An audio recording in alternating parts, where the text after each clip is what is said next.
So how do you do it? How do you take the absolute worst performing factory in a company and, in just a couple of years, turn it into the very best? Well, the answer is kind of wild. It's buried in one of the most incredible stories in manufacturing history. And honestly, it flips everything we think we know about change right on its head. All right, let's just jump right in. On one side, you've got the General Motors plant in Fremont, California, back in 1982. I mean, this place was a mess. They were churning out some of the lowest quality cars in the entire GM system. And get this, more than 20% of the workers just didn't show up on any given day. A total disaster. But then, look at this, just 3 years later. Same plant, same building, now it's called NUMMI, a joint venture with Toyota. Suddenly, absenteeism drops to just 2%. And the quality? It skyrockets, becomes the best in GM's whole network. Insane, right? So yeah, that's the big question we're tackling today. How on earth did that happen? And here's the real kicker, the part that makes this whole story so mind-blowing. They rehired the exact same workers. You know, the ones everyone had labeled as militant and troublesome. The people were the same. So what changed? Okay, to really get this, we have to dig into what people now call the NUMMI miracle. See, for Toyota, this wasn't just about building cars in America. Their real goal, their big experiment, was to see if their legendary production system could actually work outside of Japan with an American workforce. And boy, did they pick the ultimate challenge to prove it. And let's not sugarcoat just how bad things were at the old Fremont plant. John Shook, a guy who was there on the ground floor, he basically described a total madhouse. The quality of the cars? Terrible. Workers were so checked out that, like we said, absenteeism was through the roof. You had constant strikes, never-ending complaints. The whole place was just an us versus them war between management and the union. I mean, it was the textbook definition of a broken workplace. And then, everything changed. Toyota and GM come in, and they rehire over 85% of the original union workers. And it felt like it happened overnight. Everything just flipped. Absenteeism? Gone. Plummeted. Quality shot up from dead last to #1. And the workers? They didn't just put up with the new system, they loved it. They got into it with a passion that just stunned everybody. And that's the key right there. It was never about getting better people. It was about building a better system for the people you have. So this gets us to the absolute heart of the matter, the thing that explains this so-called miracle. You know how most companies try to change things?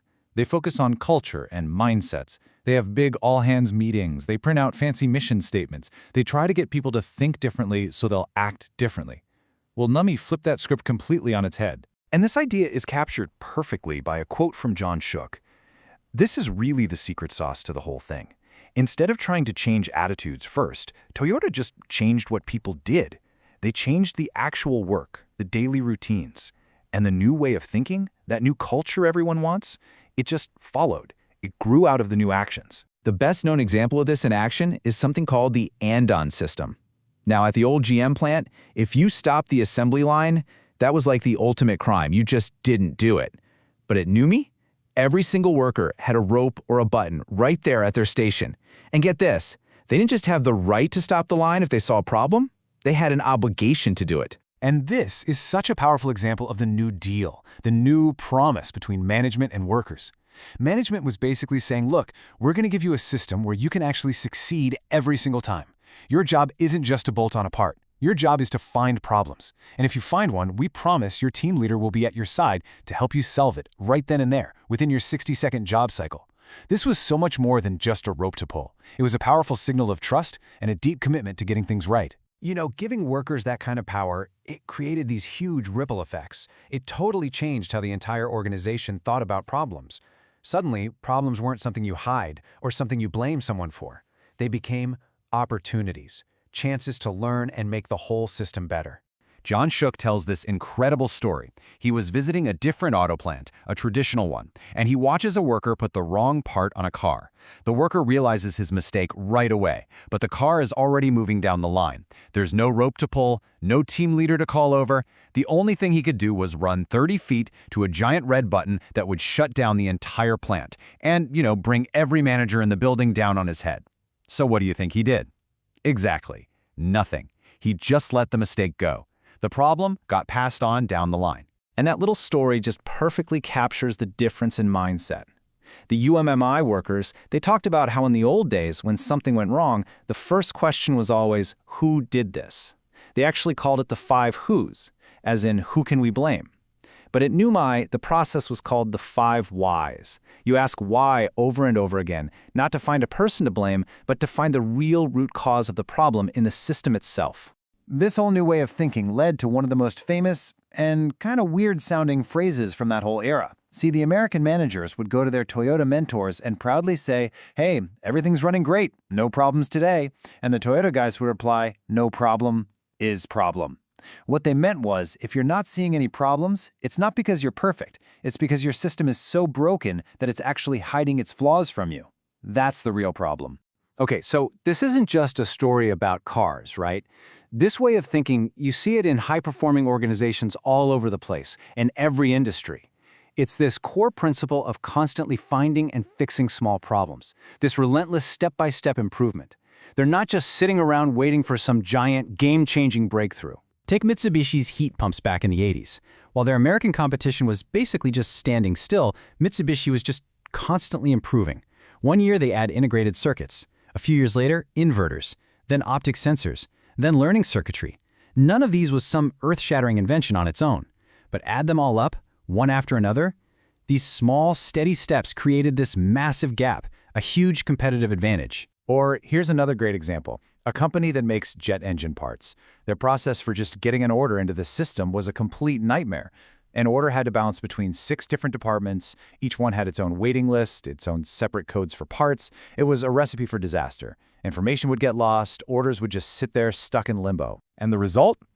Well, it meant that just processing an order could take anywhere from 2 to 10 weeks. Think about that.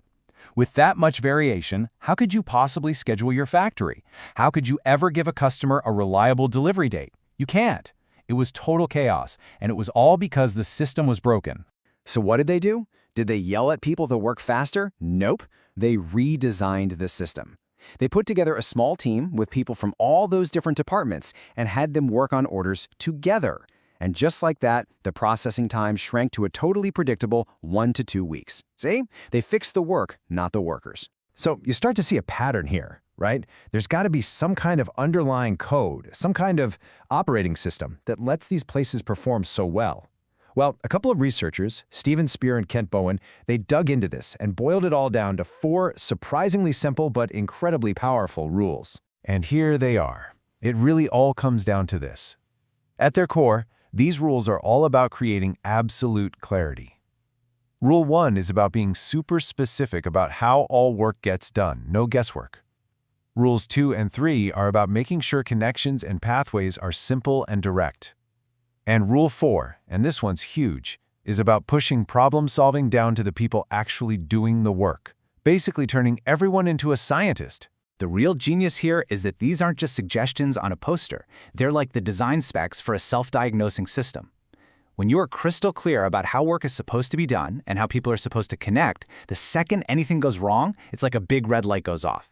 Any little deviation from the standard immediately screams problem. The system is designed to show you its flaws. So what's the big takeaway from all of this? It's simple, really. If you want to create a high-velocity, high-performing team or company, don't start with the rah-rah speeches and the culture initiatives. Start with the work itself. Design your system so it's easy for people to do the right thing and almost impossible to ignore when something goes wrong. Give everyone the power to see problems and the authority to fix them. You do that, and the amazing culture you've been looking for, it'll take care of itself. And that really leaves us with one last big question to chew on.